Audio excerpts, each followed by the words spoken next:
Embojazalavirú. Embojazalavirú por debajo del escritorio, ¿verdad?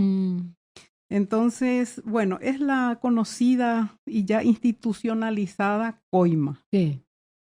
Porque lamentablemente muchas cosas y hoy día nada se mueve sin la coimeada, el aceite, la cometa, el aceite y de distintas maneras. Vos tenés una música que hiciste, Comisión Coima Cometa, que pueden encontrar en YouTube y también creo que está en Facebook y en Instagram. Pueden encontrar ahí la música, tiene un videito muy genial. Sí. Entonces pueden ver ahí el Comisión Coima Cometa, sí. Ponen, escriben y entonces van Betty a Figueredo. Acceder a, exacto. Está van a con letra y todo, canción. Así que muy interesante. Y bueno, es eso, Arami. Es la clásica Coima.